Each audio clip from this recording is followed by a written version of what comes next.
যে আদর যে আপনার বেয়াদব তৈরি করে, এটা তো আপনি বুঝলেন না। আদর কি তৈরি করে? বেয়াদব তৈরি করে। আদর বেয়াদব তৈরি করে। এই অনিয়ন্ত্রিত ভালোবাসা, এটা আমাদের মাদ্রাসার একটা কথা আমরা সাপ্লাই দিছি, সেটা হলো অনিয়ন্ত্রিত ভালোবাসার সন্তানকে কখনো উপকার করে না, বরং ক্ষতি করে। নিয়ন্ত্রিত ভালোবাসা, নিয়ন্ত্রিত আবার অনিয়ন্ত্রিত শাসন, এটাও সন্তানকে উপকার করে না, ছাত্রকে উপকার করে না, বরং ক্ষতি করে। এই জন্য নিয়ন্ত্রিত ভালোবাসা হোক, নিয়ন্ত্রিত আদর স্নেহ ভালোবাসা হোক, এর বাইরে গেলেই বিপদ। এই জন্য আপনাদের কাছে অনুরোধ, আজকের যেই অসঙ্গতি, পারিবারিক অশান্তি কিছু আছে ছেলের কারণে, সেটা হলো জালেম ছেলে আছে কিছু, সেটা ওই যে যৌতুক মৌতুকের কারণে একরে অনেকে চেহারা পছন্দ করে না, অনেকে এই বিভিন্ন কারণে জুলুম করে, অনেকে পরকীয়া করে, যার কারণে এরকম নিজে এর উপরে এসে জুলুম করে। কিন্তু আমার কথাগুলো ওই সকল মানুষের জন্য যাদের স্বামী ভালো, যাদের স্বামী চেষ্টা করে তাকে নিয়ে সংসার করতে, যাদের স্বামী দিন মাফিক চলার চেষ্টা করে। আপনি ভাবতে পারবেন একটা ছেলে যখন আমি তুলনা করি, আপনার মেয়ের স্বামী আপনার থেকে কোনোদিন যৌতুক চায় নাই, আপনার থেকে একটা টু শব্দ বিয়ের শুরু থেকে পর্যন্ত কোনো টু শব্দ করে না যে আমাকে এটা লাগবে, এটা লাগবে, সেইটা। এই ছেলে তারপরে সবসময় হালাল হারাম তুমি স্পিডে চলাফেরা করে, সবসময় মোটামুটি আপনার মেয়েকে কোনো দিক থেকে সে কষ্টে রাখার চেষ্টা করে না, যখন যা লাগে নির্দ্বিধায় সে সব ব্যবস্থা করে। আচ্ছা, এমন একটা স্বামীর কাছে এখন আপনার মেয়ে যদি সেটা বলে যে আমার ভালো লাগে না, এই ভালো লাগে না কেন? ওই যে কাজের চাপ, কি সন্তানকে দেখাশোনা করা। দেখা যায় এক সন্তান যেখানে আছে এখানে একটু বিরক্তি করবেই, যেমন মাদ্রাসার ছাত্র ছোট বাচ্চারা যেখানে আছে এখানে একটু বিরক্তি হবেই, এটা স্বাভাবিক। তো সন্তানকে নিয়ন্ত্রণ করা, আনুগত্যশীলতা, স্বামীর আনুগত্যশীলতা, এগুলো না থাকলে তো সে এত ভালো কিছু এরপরেও তো সে শান্তি পাবে না। এমনকি এমন একটা স্বামী, যে স্বামীর মানে সব উজাড় করে আপনার মেয়েকে ভালোবাসছিল, বাস সেই মেয়েটাও কিন্তু এই স্বামীর মন মানসিকতা নষ্ট করে একেবারে তার মতো নিচে নামায় ফেলতে পারে। কিভাবে? সে তার ব্যবহার দিয়ে। এই জন্য ওই যে সারা জীবন তো মনে করেন আপনাদেরকেও মানে নাই, আপনি কথা বলছেন ডানে যাও, গেছে বায়ে, আপনাকেও মানে না, তাই সেখানে তো সে বেয়াদব তৈরি হয়ে আসছে। আচ্ছা, যেই মেয়ে আপনাকে মানে নাই বা তার মানে অভিভাবক যারা আছে তাদেরকে মানে নাই, সেই মেয়ে কি তার স্বামীকে মেনে নেবে এত সহজে? সেই মেয়ে কি যখন স্বামীকে মানে স্বামী একটা কথা বলে সেটা মেনে নেবে? ঠিকই তো সেই মেয়ে এরকম করবে যে কথা বলছে, এই তুমি এটা কি করবো, একটা পরামর্শের কথা, এটা কিভাবে করে এটা, তার কানে মনে হয় সেটা শুনেই নেই, অথচ কে বলছে? তার স্বামী বলছে। স্বামীকে শিক্ষকের সমান, তো শিক্ষকের সাথে কেমন ব্যবহার করে ছাত্ররা, এবার আপনারা মিলিয়ে দেখেন। একজন স্বামী কথা বলতেছে, সে কানেই শুনতেছে না, একবার দুইবার পাঁচবার 10 বার পরেও এখন স্বামী তোর যদি অটোমেটিকলি রাগ হয়ে যায়, তখন আবার যদি হয় তর্ক, তখন যদি হয় আরো চিল্লাবো, তখন যদি হয় আরো ধরা, মানে এরকম কিছু, তাহলে তো কত কঠিন পড়ে যায়। আচ্ছা ভাবেন তো, এটা সূত্রটা কোন জায়গায়? অবাধ্যতা না? অবাধ্যতাটা শিখলো কোথায়? আপনার কাছে না?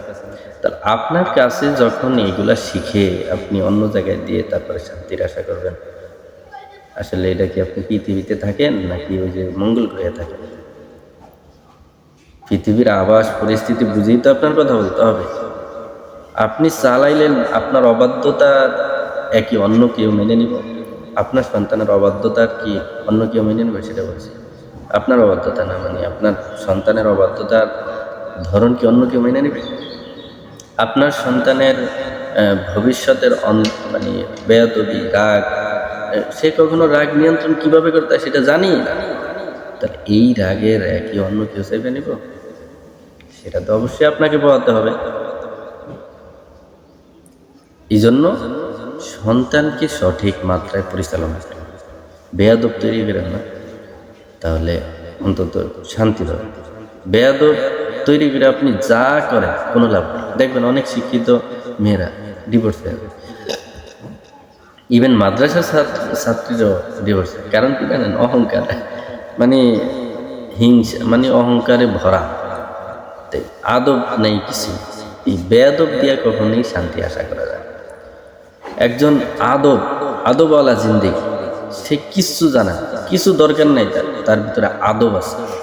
সেই আদবের কারণে সারা জীবন শান্তিতে কেটে যেতে পারে, কোনো টু শব্দ নেই।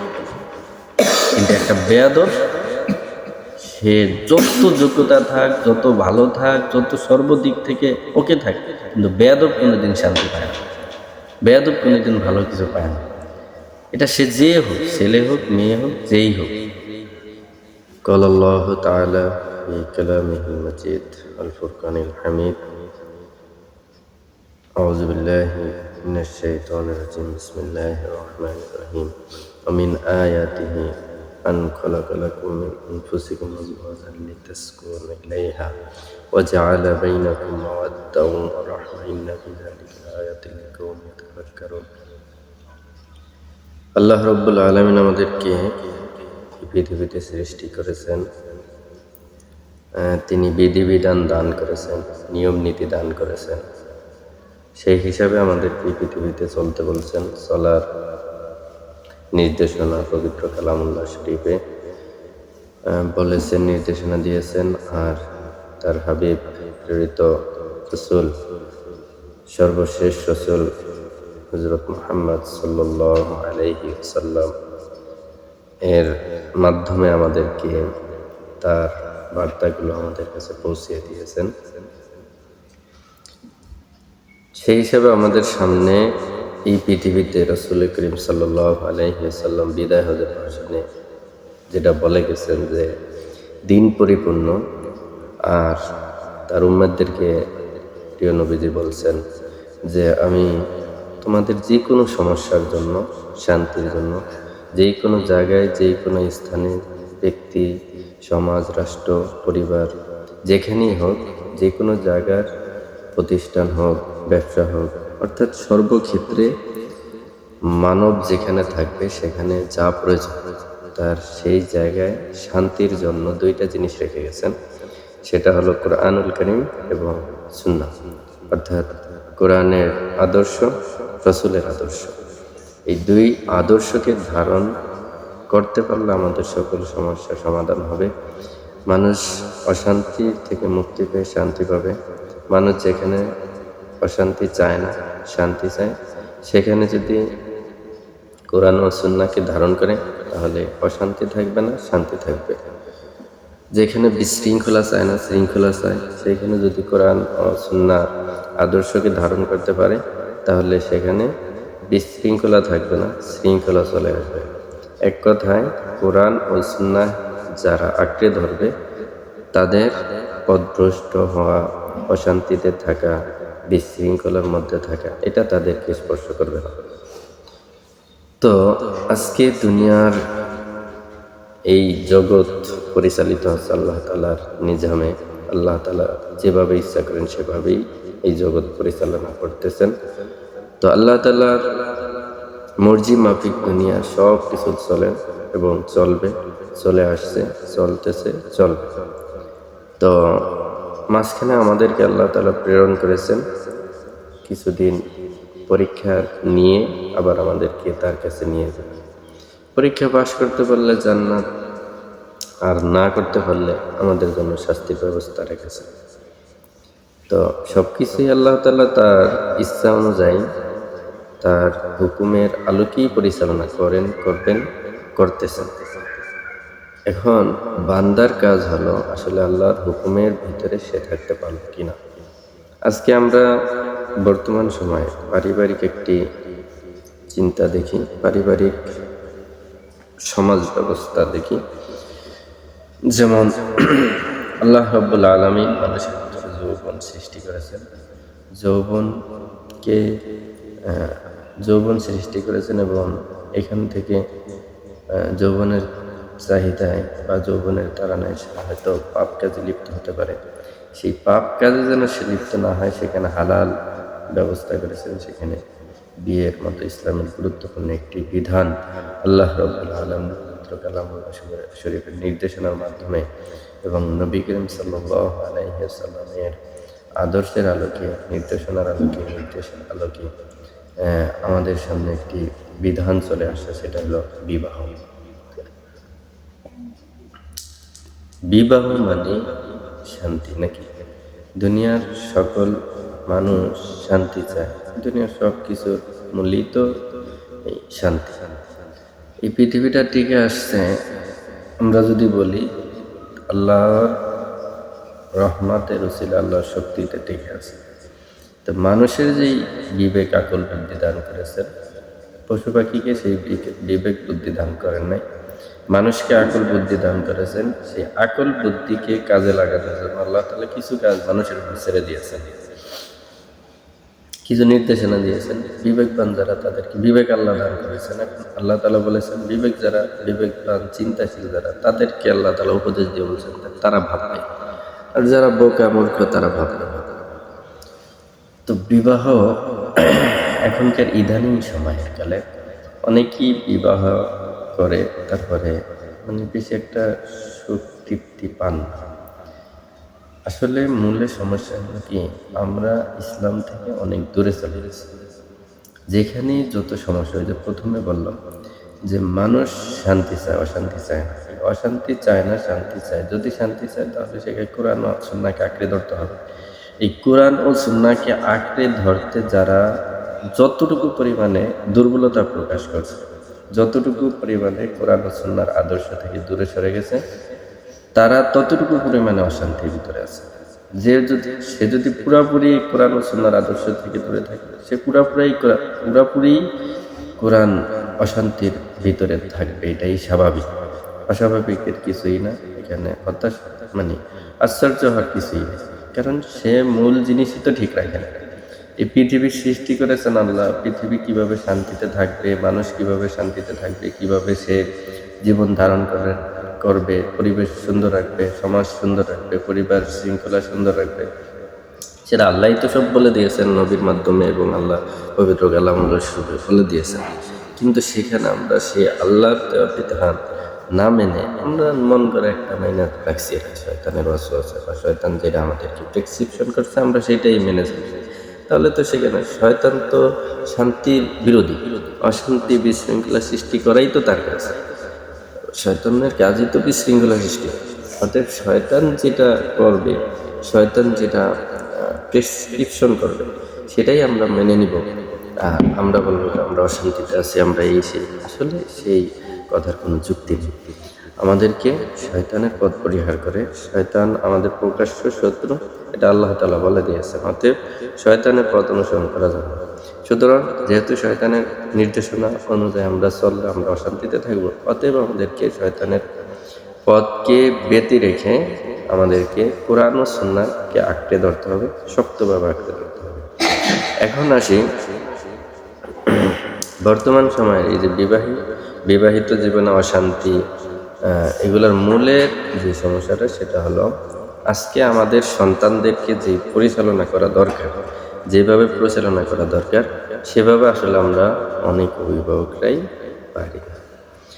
এই না পারার ক্ষেত্রে আমাদের যে ব্যর্থতা সেটা হলো কি, আপনার সন্তান পরিচালনার ক্ষেত্রে আপনি ইসলামী নিয়ম নীতি রাসূলের আদর্শকে কখনই অনুসরণ করেন না। আচ্ছা, আপনি বুকে হাত দিয়ে বলেন তো, আপনার সন্তানকে পরিচালনার জন্য আপনি বাবাই হন বা মাই হন, আপনি কয়দিন নবীজির আদর্শকে খুঁজছেন? যে আসলে সন্তান পরিচালনার ক্ষেত্রে আমার নবীর আদর্শ, যেহেতু শান্তি কোরআন ও সুন্নাহর ভিতরে, অতএব প্রেসক্রিপশন সেখানে দেওয়া আছে কিভাবে শান্তি আসবে। তো শান্তি আপনি ভালো সুসন্তান পাওয়ার জন্য, পরিবারের শান্তি পাওয়ার জন্য আপনি কয়দিন খুঁজছেন যে আসলে রাসূলের নির্দেশনা কি, কোরআনের নির্দেশনা কি? কাউকে আপনি জিজ্ঞাসা করছেন বা নিজে কখনো খুঁজছেন? আসলেই অনেকের উত্তর আসবে না, খুঁজে নেয়। কেন খুঁজবে কেন? পৃথিবী তো এখন তার হাতের মধ্যে। শয়তানের প্রেসক্রিপশন তো ডানে বামে কানে, মানে সব দিক থেকে তাদের শয়তানের প্রেসক্রিপশন আসতেছে। অতএব তার তো কোরআন ও সুন্নাহর দিকে যাওয়ার মন মানসিকতা আগেই নষ্ট হয়ে গেছে বা নষ্ট করে দিচ্ছে। সুতরাং এখানে আমাদের অনেক ভাবতে হবে। এবার আসি আমি একটু বিতর্কিত কথা বলি, সেটা হলো সন্তান পরিচালনার ক্ষেত্রে। একটু আগে যেটা বললাম সেটা হলো মৌলিক কথা বললাম। এবার বিতর্কিত কথা হলো সন্তান পরিচালনার ক্ষেত্রে আমরা করি কি আবেগ ভালোবাসা মত্ত হয়, আবেগ ভালোবাসা আমরা উদ্বুদ্ধ হয়ে আসল কাজকে আমরা ধ্বংস করে ফেলি। এখন সন্তান পরিচালনার ক্ষেত্রে আপনাকে রসুলের নীতি আদর্শ মেনে চলতে হবে, কোরআন সুন্নাহকে আঁকড়ে ধরতে হবে। কোরআন সুন্নাহে কি আপনাকে নির্দেশনা দিয়েছেন সেটা আপনাকে মেনে চলতে হবে, কিন্তু আপনি কতটুকু মেনে চলছেন সেটা একবারও ভেবে দেখছেন? আপনার সন্তানকে শাসন কতটুকু করছেন? আপনার সন্তানকে ভালোবাসা কতটুকু দিয়েছেন? আপনার সন্তান যখন সে মানে এই বিষয়টা বলতে গেলে এমন অবস্থা হয় যে একেবারে শিশু লেভেল থেকে শুরু করতে হয়। যেমন একজন বাচ্চা নাবালেগ কথা বলতে পারেন, সেখান থেকেই আপনি আপনার সন্তানকে এক এক অভ্যাস, নিজের ব্যক্তিগত অভ্যাস, শয়তানি কুমন্ত্রণার অভ্যাস আপনি তাকে অভ্যাসে অভ্যস্ত করে দিয়েছেন। তাহলে এই সন্তান বড় হলে কিভাবে আপনাকে মানে আপনি যা চান সেভাবে হবে? কখনোই। আপনার সন্তান তো পৃথিবীতে আসছে, এতদিন ছিল একটি নির্দিষ্ট সংক্ষিপ্ত ছোট পরিসর একটি ভূগর্ভে। আর যখন পৃথিবীতে আসছে সে বিশাল পৃথিবী দেখতেছে, সে এর সাথে পরিচিত না। এই পৃথিবী এই পৃথিবীতে যা দেখে সেই নতুনভাবে গ্রহণ করে। এখন এখানের পরিবেশ, আপনার ঘরের পরিবেশ, আপনার কথা আচরণ, বিশেষ করে মা বাবার কথা আচরণ, সন্তানের ভাই বোনদের কথা আচরণ ইত্যাদি ইত্যাদি, অন্য যারা আছে তাদের কথা আচরণই তো সন্তান শিখবে। কারণ সে তো নাবালেগ, সে পৃথিবীতে আর কিছু দেখে নাই, জানে নাই, শুনে নাই, এখন যা দেখতেছে তাই শিখতেছে। সেই দিক থেকে আপনি কতটুকু সতর্ক যে আমার সন্তান কি শিখতেছে? আপনি একটা শব্দ ব্যবহার করবেন, এই যে ইংলিশ দেশ, ইংরেজি ভাষাভাষী যারা আছে তাদের সন্তান ইংরেজিতে জন্মগতভাবে ইংরেজিতে কথা বলে। কারণ সে কি ইংরেজিতে যে কথা বলে, বাংলায় যে কথা বলে, আরবিতে যে কথা বলে, সে কি মায়ের পেট থেকে কি ভাষা শিখে আসে, না পৃথিবীতে এসে ভাষা শিক্ষা গ্রহণ করে? আসলে পৃথিবীতে এসে সে ভাষা শিক্ষা গ্রহণ করে। পৃথিবীতে এসে যখন সে শুনে মা, তখন সে ঠিকই মা বলে। পৃথিবীতে সে যখন এসে আম্মু শুনে, উম্মু শুনে, তখন সে ঠিকই আরবি শব্দ ব্যবহার করে। পৃথিবীতে এসে যখন সে মাদার শোনে, তখন সে ঠিকই মাদার, ফাদার, ব্রাদার, সিস্টার এগুলো ব্যবহার করে। অতএব পৃথিবীতে আসার পরে আপনার সন্তান যা দেখতেছে, শুনতেছে, শিখতেছে, তাই কিন্তু আপনার সন্তান বুঝে এবং শিখে। এই কারণে আপনার সন্তানের সামনে আপনি আচরণ কেমন করছেন, কথা কেমন বলছেন, কোন ধরনের কথা বলছেন, ইসলাম মাফিক কথা বলছেন, নাকি শয়তানের প্রেসক্রিপশন অনুযায়ী কথা বলছেন, নাকি মানুষ শয়তান, জিন শয়তানের মানুষ শয়তানের কুমন্ত্রণে আপনি তাদের সাথে নিজের নফসানিয়াতের আচরণ শুরু করছেন, সেটা কিন্তু আপনার সন্তান শিখতেছে। এখন অনেক বাচ্চারা ছোটবেলা থেকে, যেমন একটা ফুটফুটের সন্তান, দুইটা সন্তান, একটা সন্তান খুব সুন্দর আর একটা সন্তান একটু কালো, দেখতে ভালো দেখে, তখন কিছু কিছু অভিভাবকরা, মা বাবা করেন কি, ভালো সন্তানটাকে খুব আদর করেন, ওই সন্তানকে বেশি গুরুত্ব দেন না। আপনার সন্তান কেমন হয় যে বলে না, নিজের পরিবারই হলো একটা শিক্ষা প্রতিষ্ঠান, আদর্শের কারিগর। এখন সন্তান আপনি ছোটবেলা থেকে কোন বিভাগে আপনি উঠাইতে চান সেটা আপনার থেকে শিখবে। এবার আসেন আমার কথায়, সন্তান আপনি যদি স্ত্রী হয়ে আপনার স্বামী যিনি আছে তার কথা যদি আপনি মেনে চলেন, তার সাথে আদব বজায় রাখেন, কথা চালচলন সর্বদিক থেকে খেদমত, এগুলা যদি আপনি ঠিক রাখেন, আপনার সন্তান কিন্তু এগুলা দেখছে, এগুলা দেখতে দেখতে দেখতে সে অভ্যস্ত হয়ে গেছে, এটাই নিয়ম। হ্যাঁ, আপনি যখন আপনার স্বামীর সাথে তার সন্তানের বাবার সাথে ভালো আচরণ করতেছেন, নম্রভাবে কথা বলতেছেন, তাহলে আপনার সন্তান শিখবে এইটাই নিয়ম, এভাবেই কথা বলতে হয়। তারপরে আপনার আপনার মা বাবার সাথে বা আশপাশে যারা আছে তাদের সাথে যদি আপনি ভালো ব্যবহার করেন, সন্তান কিন্তু সেটা শিখতেছে, এটাই নিয়ম। সে তো আর এখন আর নিয়ম নীতি বোঝে না, মাত্র সে আপনি যা দেখতেছে তাই শিখতেছে। অতএব আপনি কেমন কথা বলেন, আপনি আপনার স্বামীর সাথে কেমন ব্যবহার করেন, আপনি একটা বিষয়কে কিভাবে আড়াল করেন, বা কিভাবে একটা বিষয় কঠিন এক প্যাচের মধ্যে পড়লেও আপনি সত্য কথা বলেন, অনেক ভয়ঙ্কর পরিস্থিতি ভয় থাকার পরেও আপনি সত্য কথা বলেন, এগুলো কিন্তু বাচ্চা শিখে। যে এত কঠিন ভয়, যে আব্বু জানলে এটা খুব রাগ করবে, ধরবে, কিন্তু তারপরেও আপনি সত্য কথা বলতেছেন, এই যে একটা আদর্শিকতার শিক্ষা, এই শিক্ষাটা কিন্তু পারিবারিক থেকে আসে, এই শিক্ষাটা সন্তান পরিবার থেকে শেখে। অতএব সেখানে আপনার অনেক দায়িত্ব আছে। আপনার সন্তান নাবালেগ, মনে করেন আপনি বুঝে না, আপনি বলেন কিন্তু সন্তান, আরে বাবু বুঝে না কিছু, আসলে বুঝে না, সে সব বুঝে কিন্তু বলতে পারে না, সে কথা বলতে পারে না কিন্তু সব বুঝে।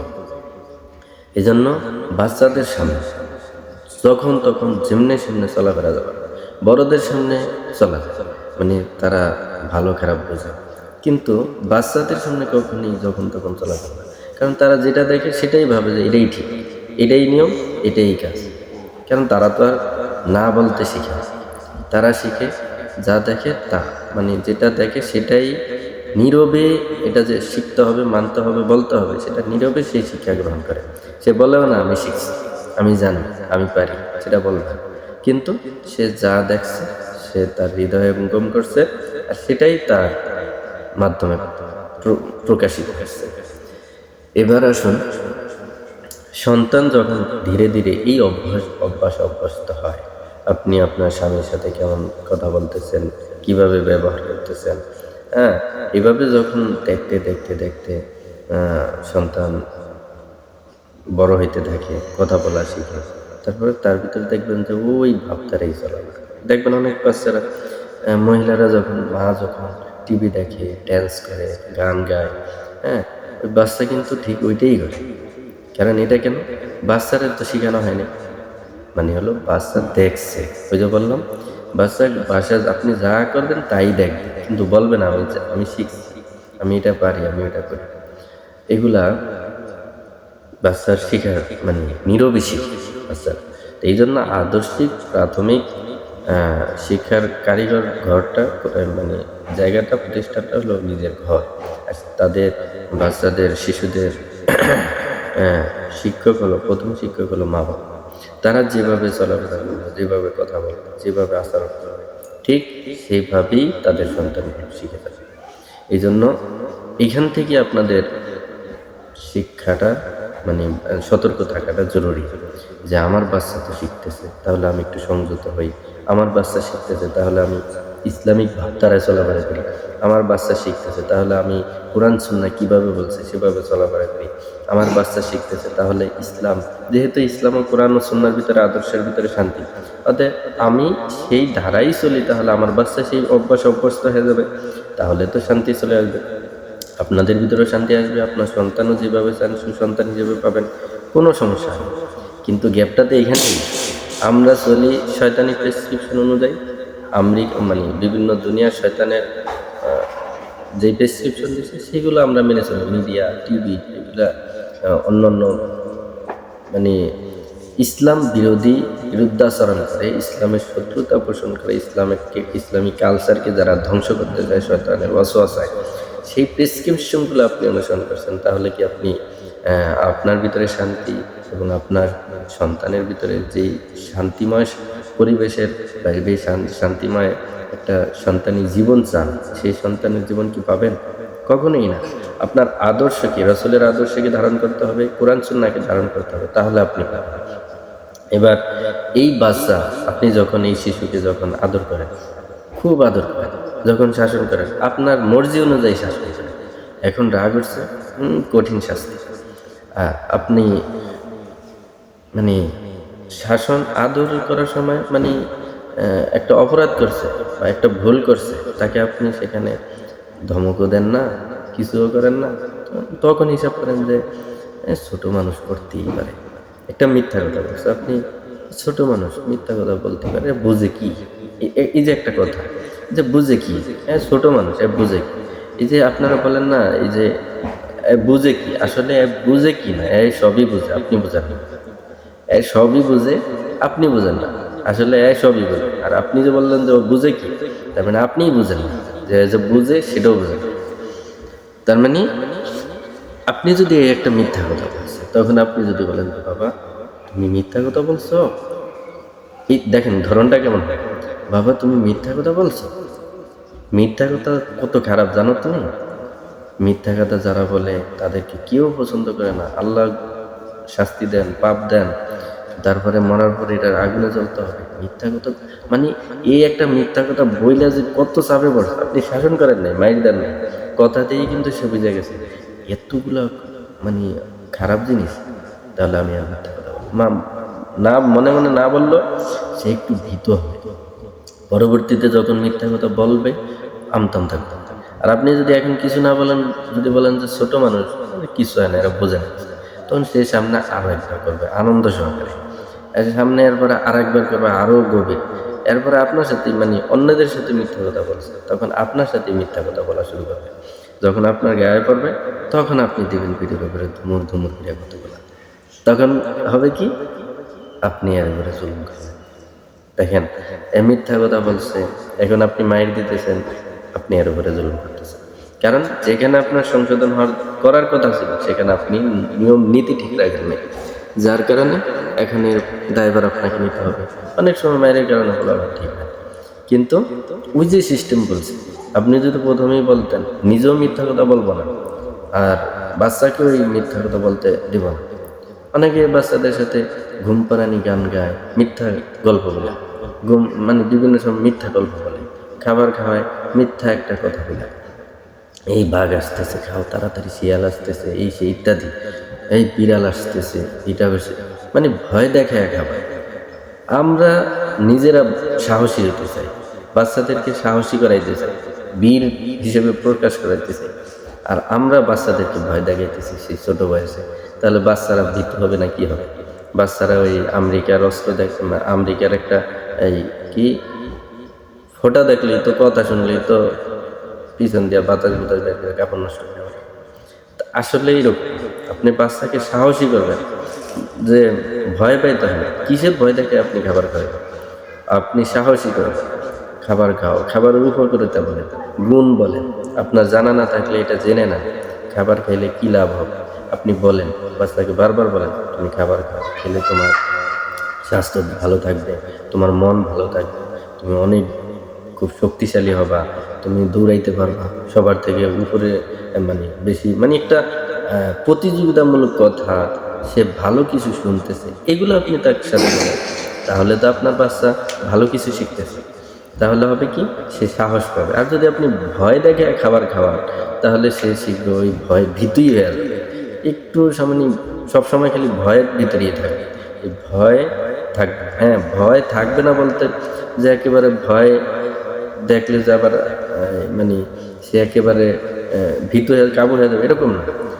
যখন সে অপরাধ করবে এমন ভয় পাবে, যখন সে অপরাধ করবে তখন কঠিন ভয় পাবে, মানে এই ভয় শেষ। আর যখন সে একটা ভালো কাজ করবে, সেটা কঠিন সাহসের সাথে সত্য করতেই হবে।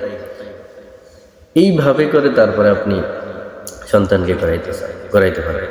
আজকে দেখেন এই সন্তানকে ঠিকমতো শাসন করেন না, এই সন্তান যেইখানে যায় সেখানে আপনার পেঁচায়, এই সন্তান যেখানে যাবে সেখানে আপনার বদনাম ছড়াবে, এই সন্তান যেই জায়গায় থাকবে সেখানে আপনাকে আপনার কঠিন কিছু দেখতে বাধ্য হতে হবে।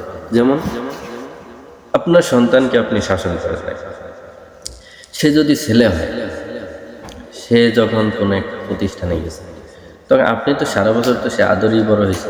অনেকে বলেই যে আমার বাবাকে আমি কোনো দিন একটা থাপ্পড় দিইনি। কেন? আপনার বাবা, আপনার সন্তান, আপনার ছেলে, আপনার মেয়ে এমন কোনো কাজ করে নাই যে তাকে একটা ধমক দিতে হবে? এত ফ্রেশ কি মানুষ থাকে? হ্যাঁ, যদি আবার আপনার মনে করেন আপনার সন্তানকে শাসন করে, যেমন আপনার বড় ছেলে আছে সেই শাসন করতেছে বা আপনার ওয়াইফ শাসন করতেছে, আপনার দেওয়া লাগে না, সেটা হচ্ছে ভিন্ন কথা। কিন্তু অনেকে বলে এত আদরের, ওর মা বাবা কোনোদিন ওর গায়ে একটা হাত তোলে না। কেন এত আদর থাকতে হবে কেন? সে কি কোনো অপরাধ করে নাই তার চলার জীবনে? এই 7 বছর 8 বছরে কি সে কোনো একটা ভুল করে নাই? তাহলে আপনি তাকে মানে একবার দুইবার বুঝাইছেন, ধমক দিয়েছেন, তারপর কি মায়ের কোনো প্রয়োজন হয় নাই? এই যে শাসন করেন নাই, এটা যে কত একটা ভোগান্তি আপনাকে ভোগাবে। শুধু এটা আপনাকে ভোগাবে, আপনি এই বাচ্চাকে প্রতিষ্ঠানে দিবেন, তার শিক্ষকরা তাকে নিয়ে খুব ভোগান্তিতে পড়বে, শিক্ষকের কথা শুনবে না, ওই যে আদর পেয়ে আসছে। আর শিক্ষা প্রতিষ্ঠান তো সেরকম, আদরের ভিতরে তো পড়ালেখা থাকে, শাসন তো থাকতেই হবে, যেহেতু মানুষ করতে দিয়েছেন। একটা একটা স্বর্ণের টুকরা নিয়ে আপনি যারা গহনা তৈরি করে তাদের কাছে দিবেন, সে কি আপনাকে এটা আপনি বলবেন যে এটার একটা এই স্বর্ণের টুকরাতে একটা আঘাতও করবেন না, কিন্তু আমি এই সুন্দর জিনিসটা বানাইয়া দিতে আমার জন্য চাই,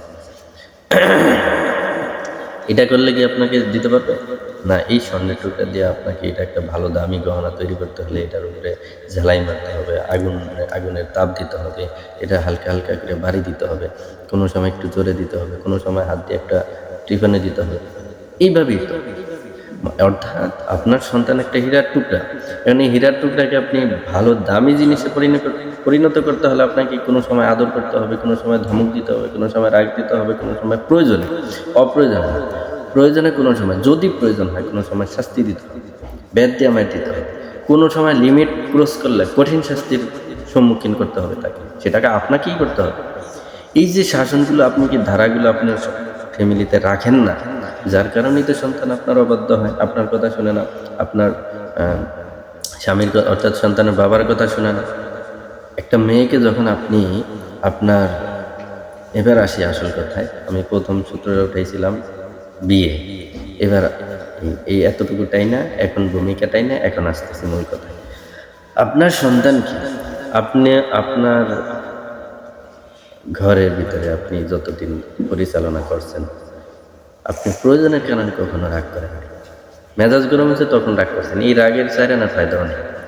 আপনার যখন এর প্রয়োজন ছিল তখন আপনি তাকে রাগ করেন, তখন এই সন্তান, এই মেয়ে এইভাবে করে বড় হইতে হইতে হইতে, আর মেয়েদের প্রতি একটু ভালোবাসা সবারই বেশি থাকে, তারা নমনীয় থাকে, তাদেরকে সাধারণত অনেকে একটু বড় হইলে তো আরও আগে মারতে চান, বিশেষ করে বাবারা মেয়েদেরকে শাসন করতেই চান, কারণ মেয়েদের প্রতি বাবাদের একটু ভিন্ন দুর্বলতা থাকে, মানে ভালোবাসার দুর্বলতা থাকে সন্তান হিসেবে। তো আমার কথা হলো বা মূল নীতির কথা হলো, মেয়ে হোক ছেলে হোক, আপনাকে তাকে মানুষ করতে হলে কে মেয়ে কি সে মানে শান্তিময় একটা জীবন চায় না? তাহলে যদি ভালোবাসা শাসন দুইটার মাধ্যমেই যদি একটা সন্তান সুসন্তানে পরিণত হয়, তাহলে একটা মেয়েকে শাসন করবেন না কেন? তাহলে মেয়েটা সেই সুসন্তান হওয়ার থেকে বঞ্চিত হবে কেন? আর মেয়েদের শাসন করাটা আরো বেশি জরুরি। দেখেন, ওই যে বললাম, ছোটবেলা থেকে যা দেখছে তা শিখতেছে, যা করতেছে এইটাই সে নীতি ধরে নিচ্ছে, এইটাই তার জীবনের সবকিছু মনে করতেছে যে আমি তো এইভাবে শিখে আসছি। এখন এই বাচ্চা কিন্তু, এই শিশুটা কিন্তু যখন বড় হয়ে গেছে, বয়সে পরিণত হয়ে গেছে, তার একটা মেয়ের কথা বলতেছি, সে একটা সময় বিবাহিত হইতেছে, বিবাহের পর্যায়ে চলে গেছে, এখন তার আনুগত্য ছিল, তার একটা বিবাহ মানে কি বলেন তো? একটা বিবাহ মানে হলো আনুগত্যশীলতা, একটা বিবাহ মানে কর্মঠ নিরলস একটা জীবন, অলসতা না। একটা বিবাহ মানে হলো একটা মানে ধৈর্যের পরীক্ষা, বিশেষ করে মেয়েদের জীবন যখন এই যে আপনার কাছে লালিত পালিত হলো, তখন আপনি তাকে যদি আনুগত্যশীলতার প্রশিক্ষণ না দেন, তাকে কর্মের প্রশিক্ষণ না দেন, তাকে ধৈর্যের পরীক্ষার প্রশিক্ষণ না দেন, বলেন তো এই মেয়েটা যখন তার স্বামীর কাছে যাবে, তার শ্বশুর বাড়িতে যাবে, সে যখন তার উপরে সব কিছু বর্তাবে, অর্থাৎ দায়িত্ব চলে আসবে, এটা চাপের দায়িত্ব না, এটা একটা দায়িত্বশীলতার দায়িত্ব, তার সংসার, ভালোবাসার দায়িত্ব, তার সন্তান, সংসার, এগুলাকে গঠন করার জন্য হঠাৎ করে যখন তার মাথায় চাপ পড়বে, তখন কি সে পারবে? আর এই যে পারবে না, তখনই তো আপনার তার অনেক কথা শুনতে হবে, অনেক ভালো লাগে না, এই সে অনেক কথা আসবে। কিন্তু আসলে ক্ষেপটা কোথায় ছিল? আপনার কাছে। আপনার কাছে যখন ছিল ছোটবেলা থেকে, তখন কি আপনি তাকে প্রয়োজন মতো শাসন করছেন? শাসন তো মারে না এরকম কেউ নেই। মারেন, কিভাবে মারেন? রাগ উঠছে, ধুমধারাক্কা চলছে। আর মানে যখন প্রয়োজন ছিল তখন ওই যে এখনো ছোট মেয়ে মানুষ, আর কি মারা যায়? আমার ক্লিয়ার কাট কথা কি জানেন, সোজা কথা, সেটা হলো আপনারা কি মনে করেন জানি না, কিন্তু ক্লিয়ার কাট কথা, যেই সব ফ্যামিলিতে, বিবাহিত ফ্যামিলিতে মেয়েরা স্বামীর অবাধ্য হয়, ওই সকল মেয়েদের ভাই, বাবা বা অভিভাবক যারা আছে, তাদের উচিত মেয়েকে নিয়ে মানে প্রথমে সতর্কতা বোঝানো, উপদেশ দেওয়া, তারপরে তাকে নানানভাবে বোঝানো। তারপরেও যদি বারবার সে একই কাজ করে, তখন কাজ কি জানেন? তাকে নিয়ে ইচ্ছা মতো মাইর দিবেন। মাইর দেওয়ার কারণে দেখবেন যে সে একেবারে সোজা হয়ে গেছে। এই আনুগত্যশীলতা না থাকার কারণে কত জীবন মানে সে নষ্ট করবে, নিজেও ধ্বংস হবে, নিজের পরিবার ধ্বংস করবে, নিজের স্বামীকে ধ্বংস করবে, সন্তানকে ধ্বংস করবে, দিন শেষে জিরো। সেও কিছু পেল না, স্বামীও কিছু পেল না, স্বামীর কেউই কিছু পেল না, সব কিছু শূন্য শূন্য শূন্য শূন্য, রেজাল্ট শূন্য। তো লাভ হলো কি? এত কষ্ট করে জীবন নামের অঙ্কটা করলেন, এত কষ্ট করে সন্তানটা বড় করলেন, শেষ পর্যন্ত আপনি উপহার পেলেন শূন্য, জিরো। আপনার সন্তানকে আপনি সুখ চান না? আপনার সন্তানকে আপনি ভালো থাকুক জীবনে, এটা চান না? তাহলে কেন আপনি আপনার সন্তানকে শাসন করতে ভয় পান? কেন আপনার সন্তানকে আপনি মানে শাসনের সঠিক মাত্রাকে প্রয়োগ করবেন না? শাসনের প্রয়োজন হলে কেন শাসন করবেন না? রাগ উঠলে কেন শাসন করবেন? এটা তো শাসনের ধারা না। অনেকে সন্তানকে গালি দেন, আল্লাহ তাআলা হেফাজত করুন, সন্তানের সামনে অন্যকে গালি দেন, অর্থাৎ মুখ থেকে গালির শব্দ ব্যবহার করেন। এটা দিয়ে যে সন্তান কত বেয়াদব ও শৃঙ্খল হয় আপনি কি জানেন? কিন্তু আপনি তো দিতেছেন। রাগকে আপনি দমন মানে একটু রাগ গালি দিয়ে তারপরে নিজের রাগটাকে একটু কমাইতেছেন নাকি? কিন্তু এর ধারা যে আপনার সন্তান কত খারাপ হতেছে আপনি জানেন? এই জন্য কথাগুলো খুবই জীবনমুখী কথা, যার কারণে একটু ভিন্ন আঙ্গিকে আমি বলছি। আমার কথা বলার ভঙ্গিতে কষ্ট না নেওয়ার অনুরোধ থাকলো, কারণ বর্তমান গতি যেই ধারায় ধ্বংসের গতি, এই জন্য আপনার মেয়েকে, আপনার ছেলেকে আপনার কাছে যতদিন আছে, বিশেষ করে ছোট লেভেলটা, শিশু কিশোর লেভেলে, আপনি শিশু কিশোরী লেভেলে আপনি তাকে শাসন করেন, ভালোবাসা দেন, শাসনের জায়গায় শাসন, ভালোবাসার জায়গায় শাসন। কোনো অপরাধকে প্রশ্রয় দিবেন না, সোজা হিসেবে অপরাধকে প্রশ্রয় দিবেন না। যে একটা কথা থাকে না, এরকম ভালো কিছু লোক এই কথাগুলো বলেন, আমার সন্তান নামাজ পড়বে না, এই সন্তানকে আমি ছেলে বলে পরিচয় দেব, এটা শুধু মুখের কথা। আমার সন্তান নামাজ পড়বে না, আমি তাকে ভাত দেব না, ঠিকই ভাত দেয় না, এরকম থাকতে হবে। ওই ভাত দিব না বইলা একটু পরে আবার আরে বাবাটা না খেয়ে থাকলো, ডেকে ডুকে না, মানে বাবা যদি রাগ করে ভাত না দেওয়ার নির্দেশ দেয়, মা আইনা আবার গোপনে ভাত দেয়। আপনার সন্তান মাদ্রাসায় যায় না, প্রতিষ্ঠানে যায় না, বাবা রাগ করে, এই আজকে মানে মানে অনেক রাগ করতেছে, কিন্তু মা কি করে, আসো বাবা আসো, খাবার খাও, আসো, এইটা করো, শেষ। এখন দেখবেন এইরকম যারা করে, এইরকম ছেলেরা কিন্তু একই কাজ বারবার করে। কেন করে জানো? বাবা যাই বলে মা তো আছে, আবার মা যাই বলে বাবা তো আছে। মানে দুইজনের রাগ যদি সমান না হয়, কেউ যদি প্রশ্রয় দেয়, তাহলে সে এখানে কখনো ভালো কিছু আশা করা যায় না। একই কাজ দেখবেন যে বারবার করতেই থাকবে, কোনো ফায়দা আসবে না। এই জন্য সন্তান আপনার কাছে যতদিন আছে তাকে শাসন করবে। শাসন ছাড়া কোনো সন্তান ভালো হইতে পারে না, হয় না। দেখেন বিবাহিত জীবনে এই যে অশান্তিগুলো আসে কেন? একটা মুসলিম মেয়ের দায়িত্ব কি? একজন মেয়ের, মুসলিম মেয়ের দায়িত্ব কি? কতটুকু? একজন মুসলিম ছেলের দায়িত্ব কতটুকু? এইটুকু আমরা কখনো চিন্তা করছি? এখনকার ছেলেরা বিয়ে করে একটা চিন্তা থাকে, আমি মালিক, স্ত্রী চাকর, চাকরানি। একটা চিন্তা থাকে, আমি বিবাহ করছি, আমার শ্বশুর বাড়ি থেকে এটা দিবে ওটা দিবে, আমি আল্লাহর ঘরের দুলাল নাকি, মানে ভিক্ষা করে, খয়রাত করে। তো হুন্ডা চায়, এটা চায়, চাকরি বাকরির জন্য, আরে দোকানদার দিবে কিছু টাকার প্রয়োজন, এগুলা অ্যাডভান্স 2 লাখ 3 লাখ টাকা লাগবে।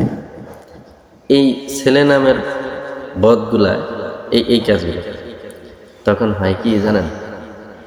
ওই মেয়ের পরিবারটা অতিষ্ঠ হয়ে যায়, মেয়েটাও অতিষ্ঠ হয়ে যায়। তখন তার শান্তি বলে কিছু থাকে না। তখন সে ভালো মন দিয়ে আপনার সংসার করেন, যতটুকু করে জীবনের তাগিদে করে বা একটা প্রেশারে পড়ে করে, কিন্তু আসলে মন দিয়ে করে না। কিছু মেয়েরা আছে কি, ওই যে বললাম সারা জীবন অলসতায় জীবন কাটায় আসছে, সারা জীবন ঘুমায় ঘুমায় কাটাইছে, কোনো কাজ করতে দেয়নি, আদর করে কাজ করতে দেয়নি, কোনো ভুল করছে শাসন করে নাই, নিজের মেয়েকে অন্য জায়গায় দিয়ে রাখছে, বালেগামে, কোনো খবর নেই। এই যে একটা স্বাধীন চলাফেরা, এই মেয়েকে যখন আপনি বিয়ে দিবেন, তখন সেই মেয়ে কি আপনার স্বামীর, আপনার মেয়ের জামাইয়ের অর্থাৎ মেয়ের স্বামীর সংসার কি সে শান্তিভাবে করবে? সে তো যে অলস, এই অলসদেরকে কাজ দিলে কিন্তু সে মাথা গরম হয়ে যায়, জানেন? অলসদেরকে কাজ দিলে মাথা গরম হয়ে যায়। অলস যখন তারা কাজ করে তখন মাথা গরম করে ফেলে, নিজেও মানে কেমন যেন উদ্ভট একটা আচরণ। তখন এই অলসরা যখন কাজ করতে যায় তখন মাথা গরম হয়ে যায়। এই মাথা গরম দেখা যায় বাচ্চাদের উপরে প্রভাব পড়ে, স্বামীর সাথে খারাপ ব্যবহার করে, বিহেভ করে। এরপরে সামান্য একটু কষ্ট হলেই সে অতিষ্ঠ হয়ে যায়, আর সহ্য করতে পারে। এমন এই যে ধৈর্যের পরীক্ষা নেই। আসলে এই জিনিসগুলো মানুষ তো, আমরা তো প্লাস্টিক দিয়ে তৈরি না, লোহা দিয়ে তৈরি না, আমরা তো মানুষ। আমাদেরকে মানুষের তবেইতে তো আমাদেরকে করতে হবে নাকি? আমরা তো এরকম না, এটা প্লাস্টিক, এটার উপরে যত বাইরে এটা ভাঙবে না, এরকম তো না। হুট করে একটা কিছু চাপাইয়া দিলে সেই প্রেশার গ্রহণ করতে পারে না। তখন হবে কি, হাজার শান্তিতে আছে, কোনো ঝামেলা নেই, তারপরে কি হবে, আমার ভালো লাগে না, আমি থাকতে চাইলে আমি থাকবো না। কেন? ওই যে প্রেশার সহ্য হয় না, কষ্ট খালি চারপাশে খালি কষ্টই দেয়। কেন কষ্ট দেখে? ওই যে আপনার পরিবারে যখন ছিল, আপনার মা বাবার অধীনে যখন ছিল, সে তাকে দিয়ে আপনি কাজ করার নাই, কষ্ট করার নাই। কাজ করা মানে যে ছোট লোকই কাজ, এই কথা যে বিশ্বাস করবে সে হইল আসলে বোকার স্বর্গে বসবাস করছে। কাজ করা মানে ছোট লোকই কাজ, এটা যারা বিশ্বাস করবে এটা হলো ছোট বোকার স্বর্গে বাস করে। একজন মানুষ সে যেই কাজ করুক, কাজ করে খায়, এই মানুষটার দাম সবচেয়ে বেশি। একজন মানুষ যত টাকা পয়সা আছে সে ঘুমায় আর খায়, এর কোনো দাম নেই, এই হলো বোঝা, এই সমাজের কোনো দাম নেই, এই হলো বোঝা। আর একজন মানুষ খুব কষ্ট কাজ করে খায়, দিনে আনে দিনে খায়, কিন্তু কাজ করে, তার দাম অনেক বেশি। ওই কোটিপতির চেয়ে এই ছেলেটার দাম অনেক বেশি। এই জন্য যারা কর্মঠ তাদেরকে মান দিন। অনেকে বলে এই রিক্সাওয়ালা, আরে এইটা এই সুইপার, আরে মানে দূর করে তারা দেয়। কে এরা তো কাজ করে খায় নাকি? এরা তো পায়ের উপরে পা উঠে দেশের বোঝা হয় না, তারা তো কাজ করিয়া দেশের মানুষগুলোকে, তার অধীনস্থ যতগুলো আছে তাদেরকে তো তারা সুখ শান্তিতে রাখতে চেষ্টা করে।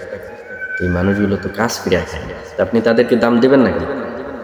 তো এই কথাটা বললাম এই কারণে যে অনেকে মনে করে আমার আদরের মেয়ে, আমি তাকে দিয়ে কাজ করাবো, এটা কি হয়? অনেকে বলে কি, স্বামীর কাছে মানে অবাক লাগে, স্বামীর কাছে বলে আমার মেয়েকে, বাবা আমার মেয়েকে আমি কোনোদিন কাজ করতে দেই নাই, আমার মেয়েকে দিয়ে সব আমি নিজে করছি, তারপরও মেয়েকে দিয়ে কিছু করাইনি। মানে চোখের পানি ফাটায় বলতেছে আর কি, আমি অভিনয় করে বলতেছি।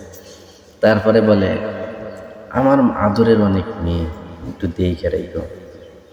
এই যে মনে করেন এই কথাটা, এটা কিন্তু অধিকাংশ মেয়েরা বলে। এই কথাটা কি আসলে কি মেয়ের মান বাড়াইলো নাকি কমাই দিল?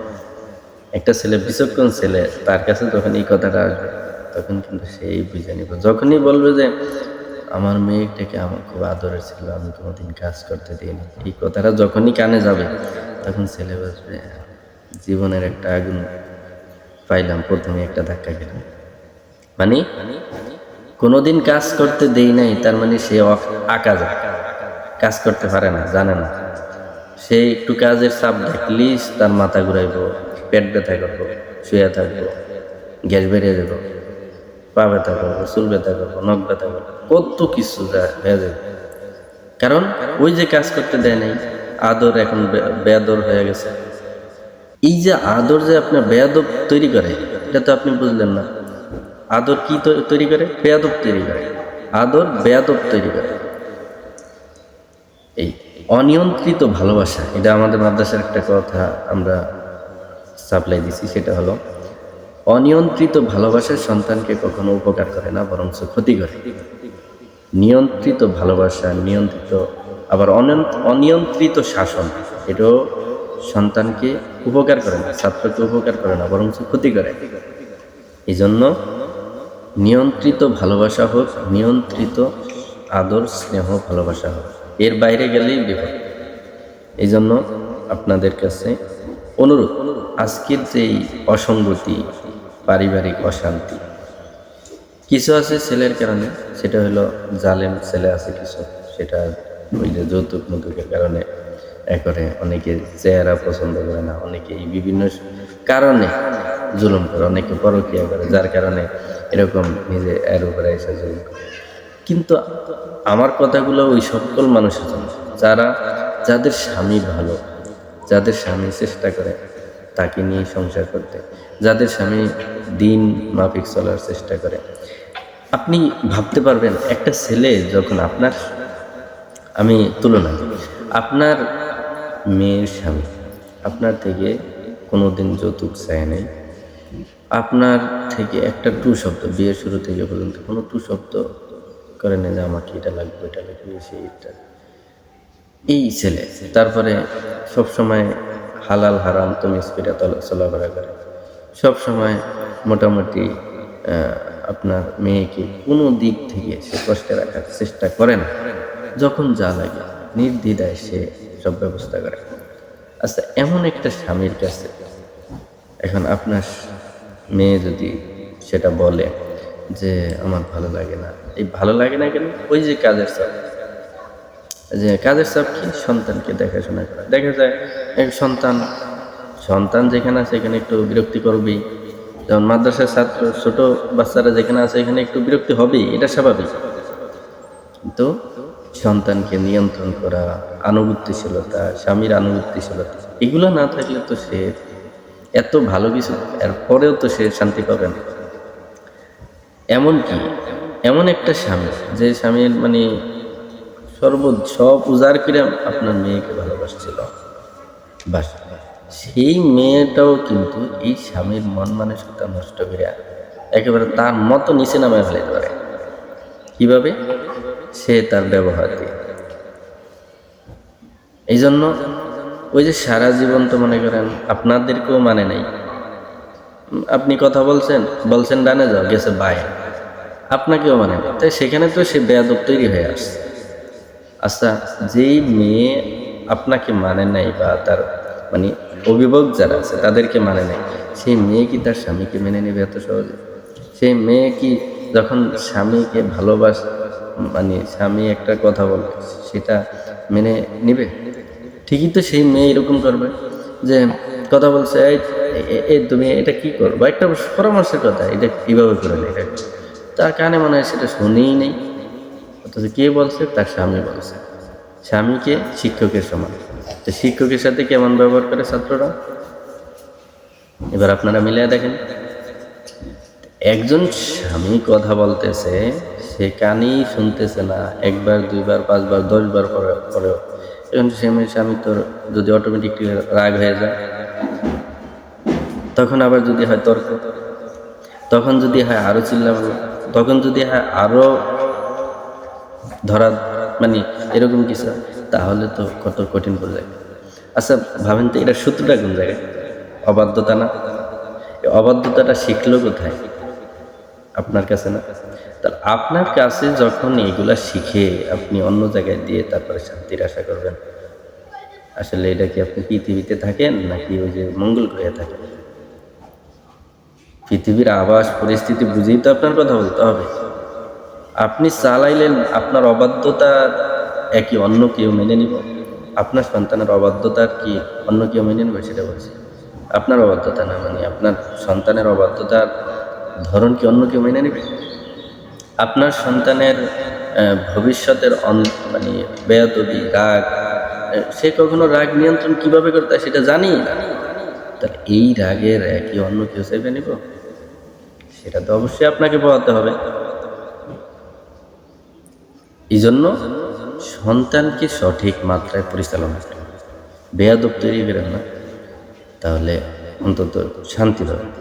বেয়াদব তৈরি করে আপনি যা করেন কোনো লাভ নেই। দেখবেন অনেক শিক্ষিত মেয়েরা ডিভোর্স হয়ে যাবে, ইভেন মাদ্রাসার ছাত্রীরাও ডিভোর্স। কারণ কি জানেন? অহংকার, মানে হিংসা, মানে অহংকারে ভরা, তাই আদব নেই কিছু। এই বেয়াদব দিয়া কখনোই শান্তি আশা করা যায়। একজন আদবওয়ালা জিন্দেগি, সে কিচ্ছু জানা, কিছু দরকার নাই, তার ভিতরে আদব আছে, সেই আদবের কারণে সারা জীবন শান্তিতে কেটে দিতে পারে, কোনো টু শব্দ নেই।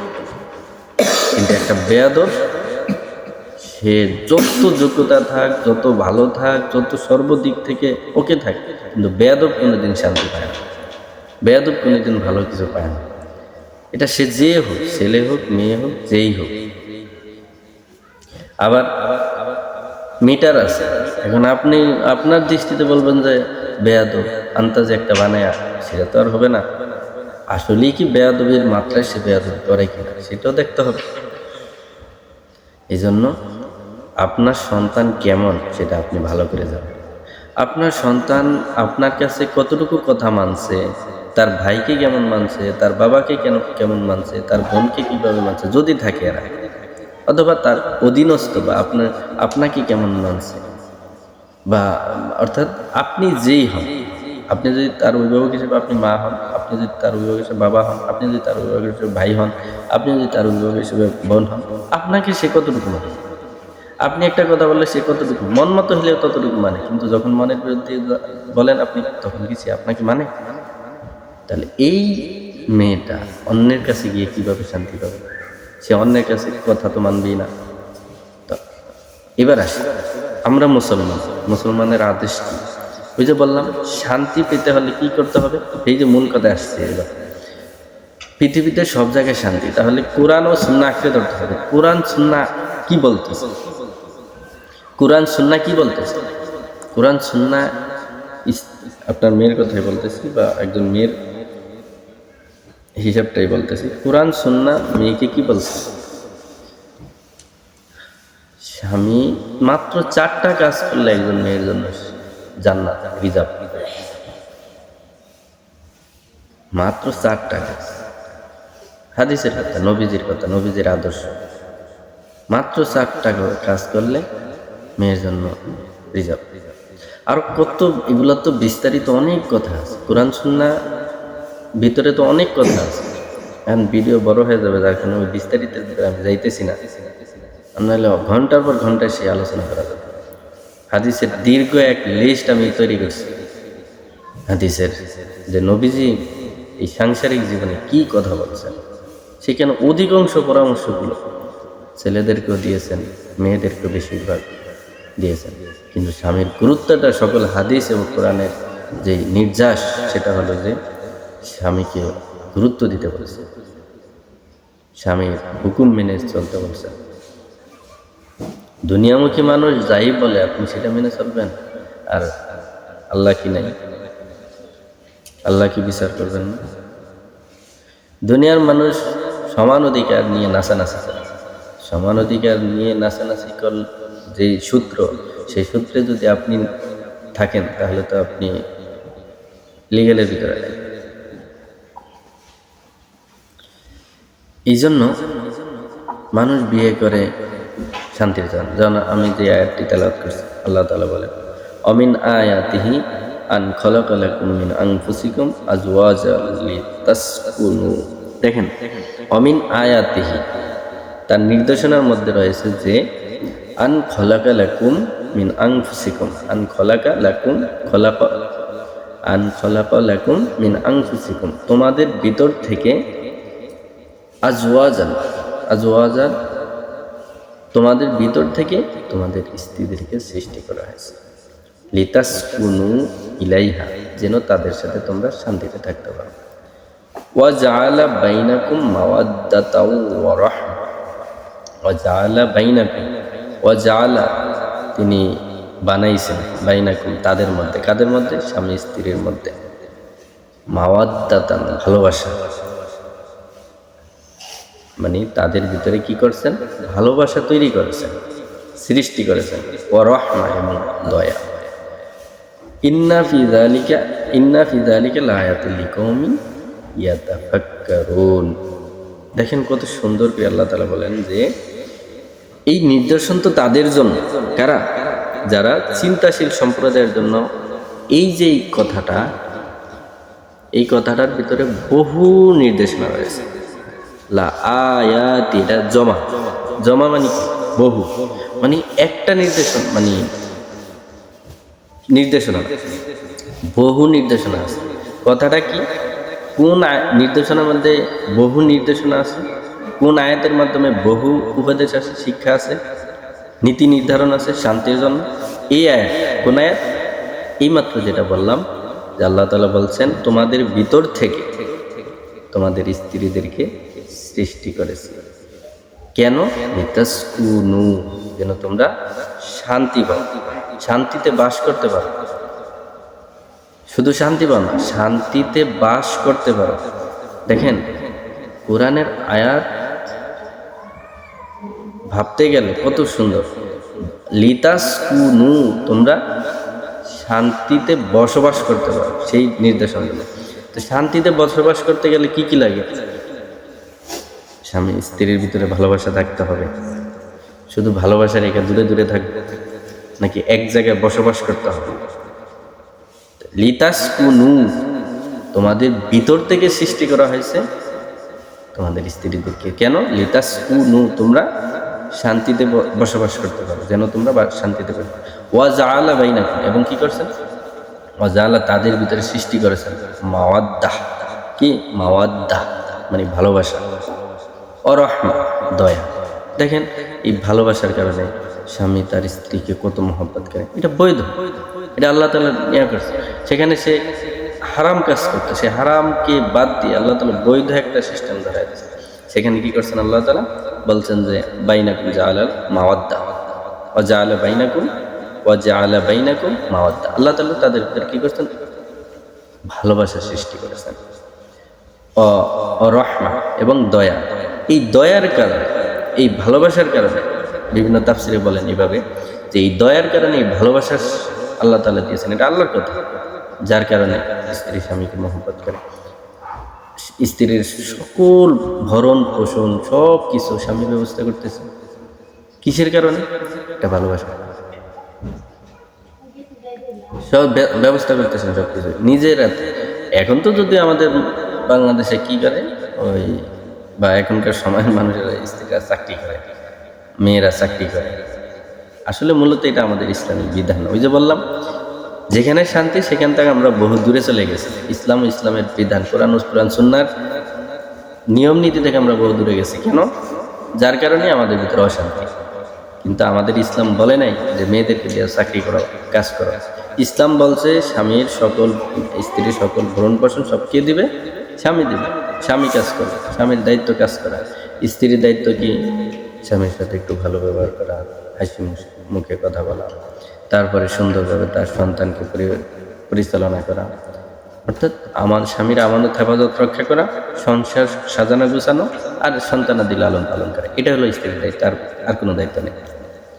আর এর বাহিরে ওই যে রহমা বলছে, দয়া, এই মুয়াদ্দা এবং রহমা, এই দুইটার কারণে দেখা যায় আমাদের বাংলাদেশিরা কি করে, মেয়েরা, স্ত্রীরা স্বামীর জন্য রান্না বান্না করে, হ্যাঁ, শ্বশুর শাশুড়ির জন্য রান্না বান্না করে, তাদের খেদমত করে, স্বামীর খেদমত করে। এটাই হলো, এটা কেন আসে? এটা আসে হলো মুয়াদ্দা এবং রহমার কারণে। যেহেতু আল্লাহ তাআলা মুয়াদ্দা, তাদের ভিতরে স্বামী স্ত্রীর ভিতরে মুয়াদ্দা এবং রহমা দান করছেন, সেই কারণে সেখানে তাদের ভিতরে এটা চলে আসে অটোমেটিকলি, আল্লাহ তাআলা সৃষ্টিগতভাবে দিয়েছেন। এখন কারো ভিতরে যদি এগুলো না থাকে, আল্লাহ বলছেন ভালোবাসা এবং রহমা দান করছেন, এখন যদি রহমা ভালোবাসা না থাকে, তাহলে আল্লাহ তো বলে দিয়েছেন, আমরা যদি সেটা না রাখি, সেটা কি করব? মানে এটা কি আল্লাহর দোষ না আমার দোষ?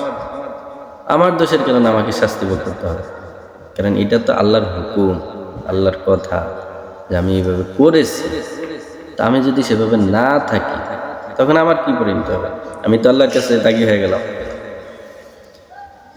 এই জন্য এই আয়াতটা হলো সূরা রোমের 21 নং আয়াত, কোট করে রাখবেন। এই সূরা রোমের 21 নং আয়াত, সূরা আরাফের 189 নম্বর আয়াত, এবং সূরা আরাফ এবং সূরা নিসার 34 নম্বর আয়াত। এখানে অনেকগুলো কথা আছে, পারিবারিক বিষয়। দেখেন, এরপরে আছে সূরা আরাফের 189 নম্বর আয়াতে আছে কি, হুয়াল্লাযী খালাকাকুম মিন নাফসিন ওয়াহিদাতিন ওয়া জাআলা মিনহা যাওজাহা লিয়াসকুনা ইলাইহা। দেখেন, এখানে তোমাদেরকে সৃষ্টি করা হয়েছে এক আত্মা থেকে, এবং ওয়াজাআলা বাইনাহুম যাওজাহা লিয়াসকুনা ইলাইহা, তোমরা যেন এখানে তাদের সাথে কি করো? শান্তিতে বসবাস করো। সেখানেও একই কথা আসছে ওই আয়াতে। এরপরে আসেন খুবই পরিচিত এক আয়াত, সূরা নিসার 34 নম্বর আয়াত। তাহলে আয়াত বলছি তিনটা, কি? সূরা রুমের 21 নং আয়াত, সূরা আরাফের 189 নং আয়াত, সূরা নিসার 34 নম্বর আয়াত। এই চারটা আয়াত, তিনটা আয়াতকে আপনি যদি গবেষণা করেন, একজন মেয়ে যদি গবেষণা করে, একজন মেয়ে যদি আয়াতের উপর আমল করে, অশান্তি থাকবে না। আর নবীজির কিছু হাদিস আছে, এই হাদিসগুলোকে যদি তারা অনুসরণ করতে পারে, হাদিসগুলো আমি আমার আইডিতে পোস্ট করা আছে এবং আমি আরও পোস্ট করে দেবো আবারও। এই হাদিসগুলো যদি সে মেনে চলতে পারে, আর কিছু লাগবে না। সূরা নিসার 34 নম্বর আয়াতে কি বলা হয়েছে? আর রিজালু কাওয়ামুনা আলান নিসা বিমা ফাদ্দালাল্লাহু বা'দাহুম আলা বা'দিন ওয়া বিমা আনফাকু মিন আমওয়ালিহিম। এই যে দেখেন, আর রিজালু কাওয়ামুনা আলান নিসা, পুরুষ হলো মহিলাদেরকে পুরুষের অধীনস্থ করা হয়েছে, বিমা ফাদ্দালাল্লাহু বা'দাহুম আলা বা'দ, কেননা তারা একে অপরের উপরে প্রাধান্য। অর্থাৎ আল্লাহ তাআলা পুরুষকে একটু কিছু গুণ দিয়ে তৈরি করেছেন, যেটা তাদের যোগ্যতার ভিতরে আসে, তাদের হিসাবের ভিতরে আসলে দেখা যায় পুরুষরাই আসলে একটু দাম পাওয়ার যোগ্য। তাদের বিভিন্ন এমন কিছু যোগ্যতা দিয়ে আল্লাহ তাআলা তৈরি করেছে।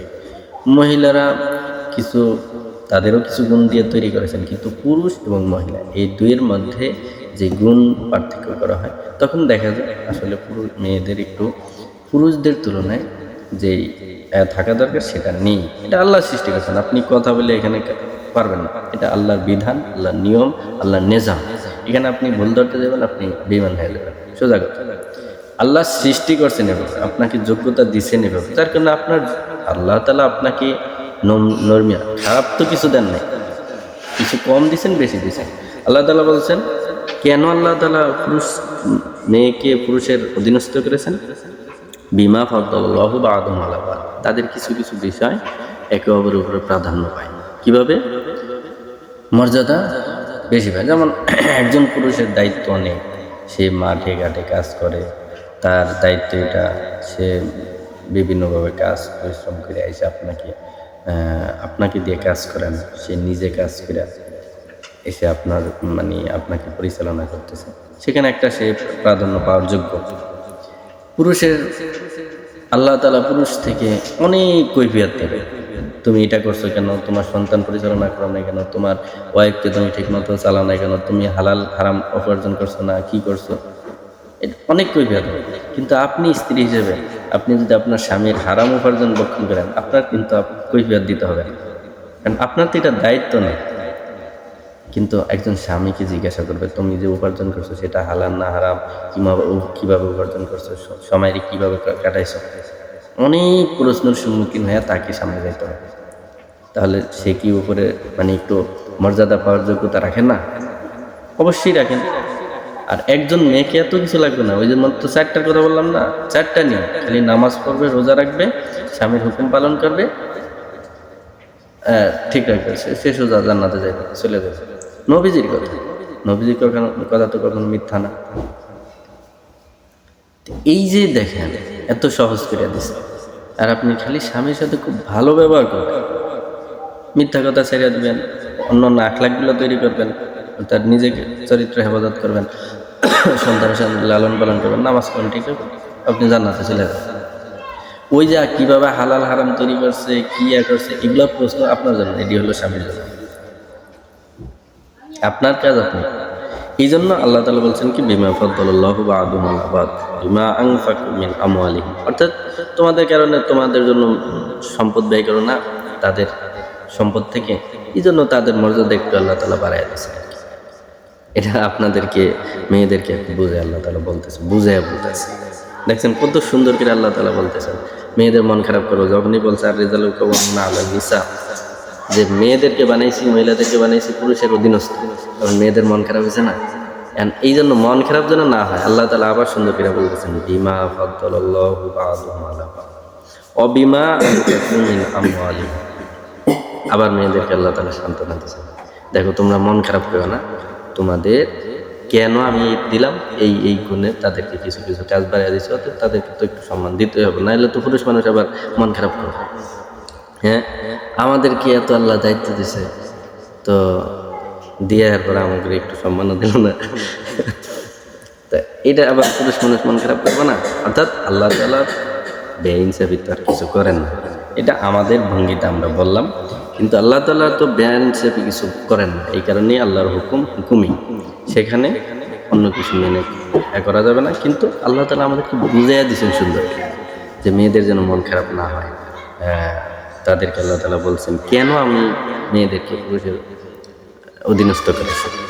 তারপরে দেখেন, ফাসসালিহাতু কানিতাতু হাফিজাতুল লিল গায়বি বিমা হাফিজাল্লাহ। ফাসসালিহাতু কানিতাতু, তারা সতীসাধ্য থাকবে, তাদের ইজ্জত হেফাজত করবে, আখলাক ঠিক রাখবে।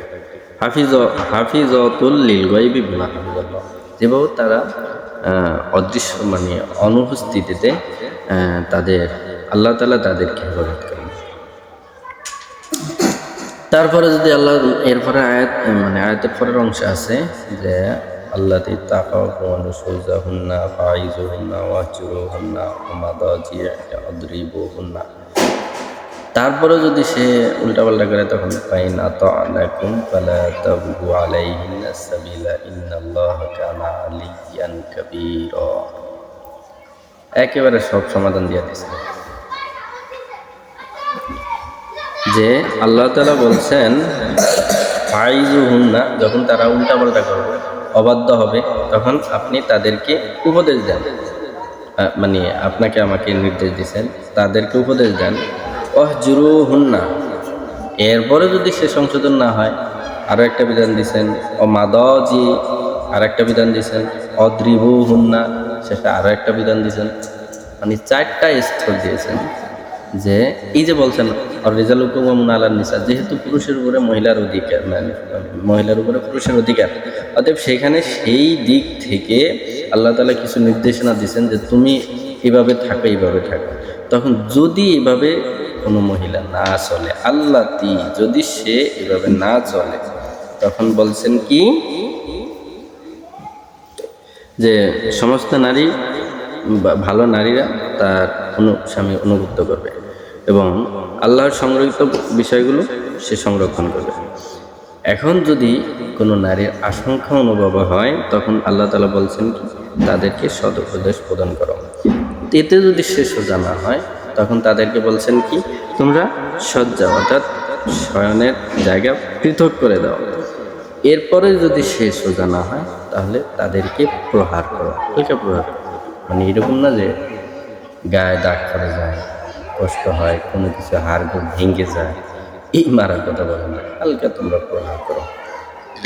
এটা প্রহার বলতে এখানে প্রহারের জায়গা যাওয়াটা অনেক দূর।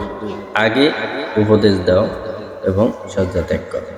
এরপরেও যদি সে না হয়, তাহলে তাদেরকে অনুগত, যদি তারা অনুগত হয় তাহলে তো তাদের জন্য ভালো, আর অন্য কোনো কিছু অবস্থা মানে অবলম্বন করা লাগবে না। এরপরে যদি না হয়, পরের আয়াত আল্লাহ তাআলা আবার বলতেছেন যে তোমরা তাদের পক্ষ থেকে একজনকে ডাকো যারা কল্যাণ চায়। দেখেন আল্লাহ তাআলার কোরআনের আয়াত কত সুন্দর। যারা কল্যাণ চায় এমন মেয়ের পক্ষ থেকে একজন, মেয়ের পক্ষ থেকে ওই যে নেতা বোতা এরকম টাকা খায় না, এরকম না। মেয়ের পক্ষ থেকে এমন একজন মানুষকে ডাকে যারা কল্যাণ চায়, যারা ভালো চায়, অন্যের ক্ষতি চায় না। ছেলের পক্ষে থেকে এমন একজনকে ডাকো যারা কি চায়, কল্যাণ চায়, ক্ষতি চায় না, নিজের স্বার্থ উদ্ধার চায় না, মানে এক পক্ষ এক কথা বলবো এরকম চায় না। যারা কল্যাণ চায়, সঠিকটা বলতে পারবো, এইরকম দুইজনকে দুই পক্ষের থেকে ডাকো, ডেকে মীমাংসা করো, থাকলে থাকলো, না থাকলে বাদ দিয়ে দাও। আয়াতের ভিতরে পাওয়া গেছে না সব কিছু। এই জন্য আসেন আমরা আমাদের কোরআন সুন্নাহর ভিতরে চলাফেরা করি। এই কোরআন সুন্নাহর ভিতরে চলতে পারলেই তাহলে দেখবেন শান্তি। ওই যে প্রথমে বললাম বিয়ে শাদী, তারপরে বললাম কি আমাদের শান্তি হলো কোরআন সুন্নাহর ভিতরে, এর বাইরে অশান্তি থাকবেই। এই জন্য সন্তানকে যখন লালন পালন করবেন তখন শাসনের ধারা রাখেন, তাদেরকে এমন একটা অভ্যস্ত জীবন গঠন করে দেন যে অন্য জায়গায় যায় সে একটা মানে সেই লোকটা যেন একটা হীরার টুকটা পায়, এমন বানায় না যেন সেই লোকটা খালি ঘৃণা মানে বিরক্তি প্রকাশ করে, এমন কিছু করে কি লাভ। আর আল্লাহর বিধানকে অনুসরণ করার চেষ্টা করলে আশা করি সব ঠিক হবে। এই জন্য আনুগত্যশীলতা ছাড়া, আল্লাহর হুকুম পালন ছাড়া কোনোদিন ভালো কিছু আশা করা যায় না, সে যে যেখানে আছে। এই জন্য আল্লাহ তাআলা বলছেন আতিউল্লাহ আতিউর রাসূলুল্লাহ উলিল আমরি মিনকুম, এই যারা দায়িত্বশীল হয় তাদেরকে বলা হচ্ছে। স্বামী যেহেতু দায়িত্বশীল, যেহেতু স্বামীকে জবাবদিহি করতে হবে স্ত্রীর কর্মকাণ্ডের কারণে, তাহলে তো অবশ্যই স্বামীর হুকুম মেনে চলতে হবে। স্বামী বলবে যে এই তুমি নামাজ পড়ো, পর্দা করো, পর্দার ভিতরে থাকো, আস্তে কথা বলো, তখন যদি স্বামীর কথা না মানে তাহলে কি আর হবে? তাহলে স্বামীকে তো প্রশ্ন করবে আল্লাহ, তাহলে স্বামী বলবে না কেন? বলবে। আবার এরকম না যে আল্লাহ তাআলা তো বলতে গিয়ে যে একেবারে করতে হবে, মায়ের দিতে হবে, এইটা করতে হবে, সব এরকম না। বলার কাজ দাওয়াতের মতো করে বলতে হবে, আবার দায়িত্বশীলতার মতো করে বলতে হবে। আর একটা বিষয়, আমার শেষ পয়েন্ট, আমাদের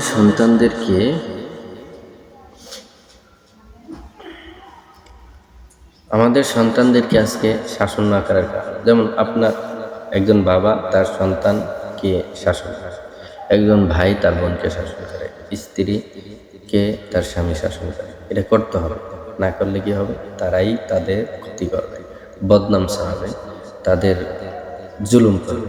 আল্লাহ তাআলা বলছেন না ইন্নী যালামতু নাফসি যুলমান কাসীরা, আমাদেরকে বলতে বলছেন যে আমরা আমাদের উপরে অনেক জুলুম করে ফেলেছি। কীভাবে? আমরা নিজের উপরে জুলুম করি না, আমরা হুকুম না মানি না, কোনো একটা অপরাধ করে, ভুল কাজ করে আমরা আমাদের উপরে জুলুম করতেছি। তখন এতে হয় কি, দেখা যায় আমি আমার ভুলের কারণে আমার জীবনের প্রায়শ্চিত্ত বহন করতেছি, আমি আমার গুনাহের কারণে আমাকে জাহান্নামের শাস্তি কামাই করতেছি। তাহলে আমি আমার নিজেকে শাস্তি দিচ্ছি, এটাই হলো আমার নিজের ক্ষতি, মানে আমার নিজের উপর আমি জুলুম করছি। এই জন্য এই কাজগুলো করা যাবে না, এগুলা বাদ দিতে হবে। আল্লাহ তাআলা আমাদের সকলকে মেনে চলার তৌফিক দান করুন।